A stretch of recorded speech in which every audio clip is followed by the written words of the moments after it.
आज आपण बनवणार आहोत तूप. तूप बनवण्यासाठी मी काय केलंय, तर रोज जे आपलं दूध असतं त्याच्यावरची जी साय आहे ती अशी फ्रीजमध्ये स्टोर करून ठेवली आहे. आणि स्टोर करताना त्यामध्ये एक एक दोन दोन चमचे हे आपल्याला त्यामध्ये दही टाकलेलं आहे. तर काय करायचं आता, एक हे फ्रीजमधलं आहे तर आपल्याला रूम टेम्परेचरवर आणण्यासाठी एक 5 ते 6 तास आपण एक असं बोलमध्ये काढून घ्यायचं आहे. आणि काय करायचं, त्यामध्ये अजून थोडंसं दही टाकायचं आणि एक 5-6 तास रूम टेम्परेचरला येऊन द्यायचं. आता मी हे सगळं जे साय आहे ती आपली ह्या बॉलमध्ये ट्रान्सफर करते.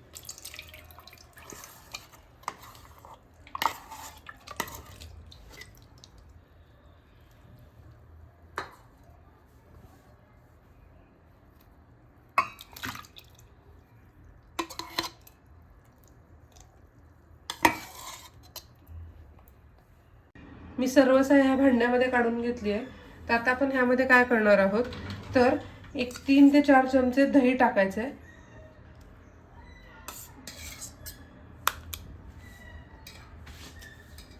आणि हे दही पूर्ण ह्यामध्ये मिक्स करून घ्यायचं आणि 5 ते 6 तास हे रूम टेम्परेचरला येऊन द्यायचं. आपले हे मिश्रण बाहेर झालं 8 ते 9 तास आहे, रूम टेम्परेचरला आलंय. आता आपण काय करायचंय, ह्या मिश्रणातून आपल्याला लोणी बाहेर काढायचंय. तर त्याच्यासाठी काय करते, मी हँड ब्लेंडरनी प्रॉपर हे सगळं ब्लेंड करून घेते. तर त्याने काय एकदम व्यवस्थित लोणी आपलं येऊन जाईल. असं राऊंड राऊंड करून आपल्याला गोल गोल करून आपल्याला हे फिरवायचं. आपलं लोणी एकदम व्यवस्थित आणि पटकन निघतं अशा प्रोसेसमुळे.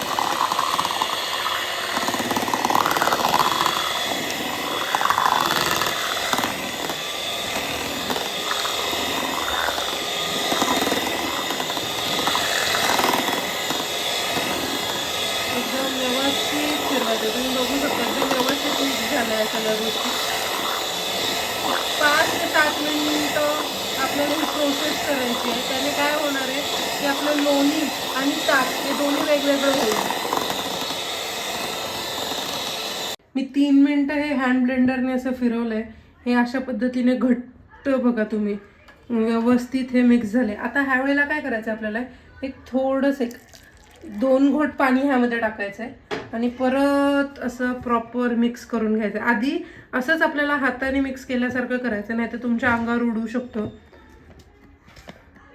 जेवढं व्यवस्थित तुम्ही फिरवताल तेव्हा ताक आणि तुमचं लोणी हे वेगळं वेगळं होईल आणि तुमचं जे तूप आहे ते एकदम व्यवस्थित होईल, रवाळ तूप होऊन जाईल.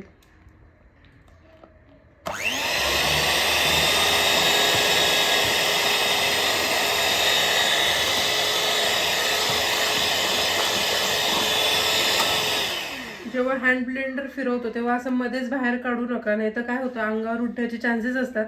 त्यामुळे आणि खाली पण चिटकून नाही द्यायचं असं बुडाला, नाही तर काय होऊन जाईल की एकदम ते आपले जे हे थ्रेड्स असतात ते थ्रेड खराब होण्याचे चान्सेस असतात. त्यामुळे मधल्यामध्ये आपल्याला असं फिरवायचं.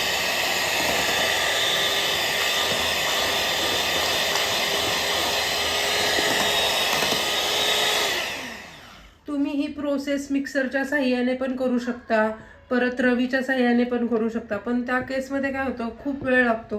त्यामुळे मी हँड ब्लेंडर यूज करते.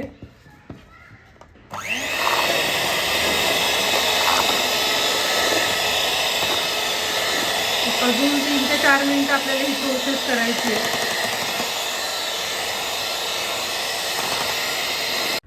हे बघा तुम्ही बघू शकता आपलं लोणी ताकापासून वेगळं व्हायची सुरुवात झाली आहे. मी एक 3-4 मिनिटं अजून फिरवलं होतं. आता आपल्याला परत ही प्रोसेस करायची आहे.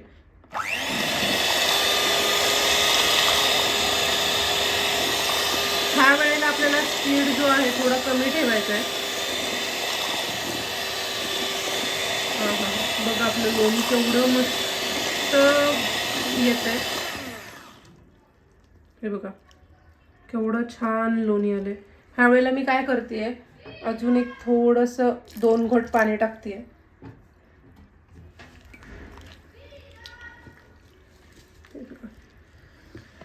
एकदम छान लोणी येते आपलं. हे परत 1 मिनिट भरच फिरवायचं आहे फक्त.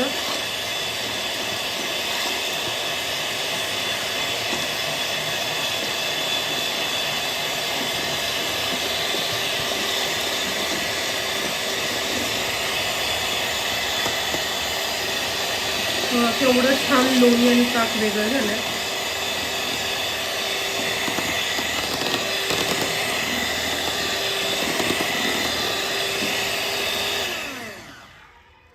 एकदम व्यवस्थित आपलं लोणी वेगळं झालंय ताकापासून. तुम्ही बघू शकता आपलं लोणी आणि ताक खूप छान वेगळं झालंय. आता मी काय करते, हातनं लोणी कढईमध्ये काढून घेते. तर काय करायचं, आपल्याला असं एक झारा घ्यायचा आहे, जेणेकरून काय होईल, जे ताक आहे ते बाहेर पडेल आणि फक्त लोणी लोणी आपल्याला काढून घेता येईल.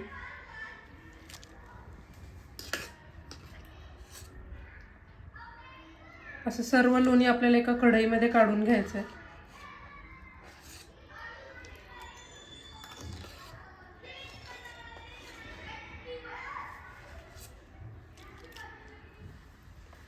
तुम्ही बघू शकता ह्यातलं सर्व लोणी मी काढून घेतलंय.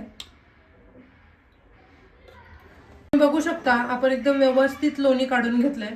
तर आता सगळ्यात महत्त्वाचं, आपल्याला जर रवाळ तूप हवं असेल, तुपाला वास नाही आला पाहिजे, तर सगळ्यात इम्पॉर्टंट गोष्ट, तर आपल्याला हे जे लोणी आहे ते आपलं गार पाण्याने धुवून घ्यायचं आहे.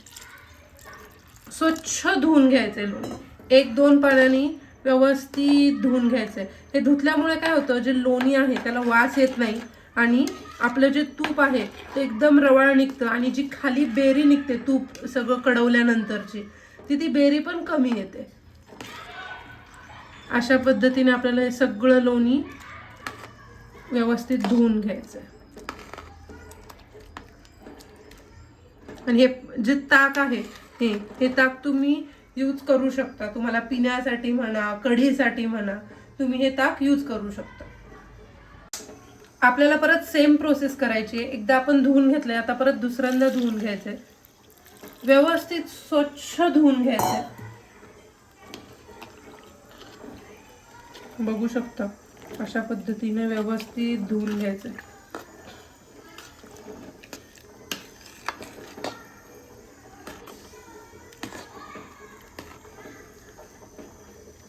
आता हे जे सेकंड टाइम धुता, हे पाणी तुम्हाला टाकून द्यायचं. हे ताकामध्ये नाही यूज करू शकत, कारण हे खूप पातळ असतं. त्यामुळे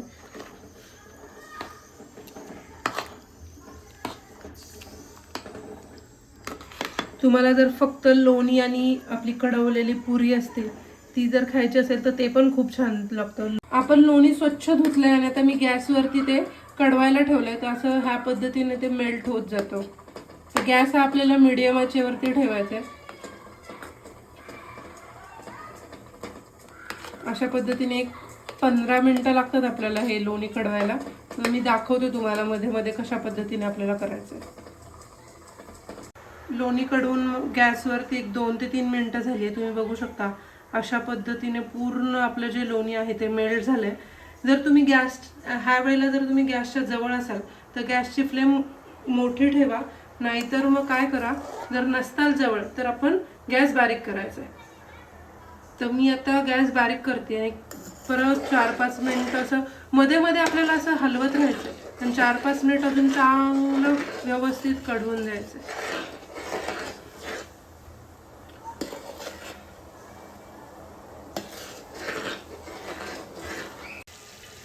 तुम्ही बघू शकता आपलं तूप व्हायला आलंय. तर काय आहे, अशा वेळेला तुम्ही जर जवळ असाल तर गॅस मोठा करा शक्यतो.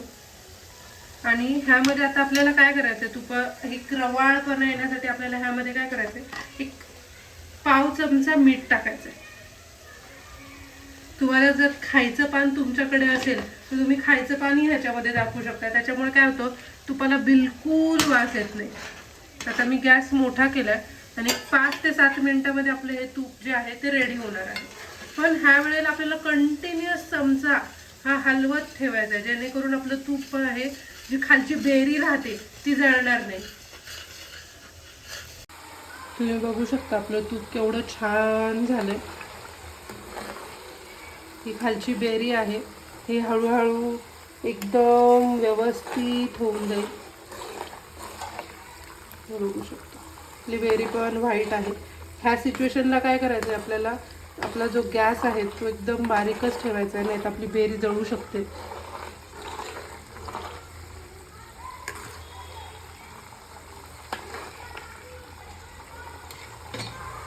ह्या सिच्युएशनला आपल्याला गॅस बंद करायचा आहे आता तुम्हाला कसं कळेल आपलं तूप रेडी झाले, तर हे बघा साईडला अशी ही बेरी आली आहे आणि ही साईडची जी बेरी आहे ती अशी ब्राउनिश झाली आहे. तर त्याच्यामुळे काय झालं, आपलं तूप रेडी झालं आहे.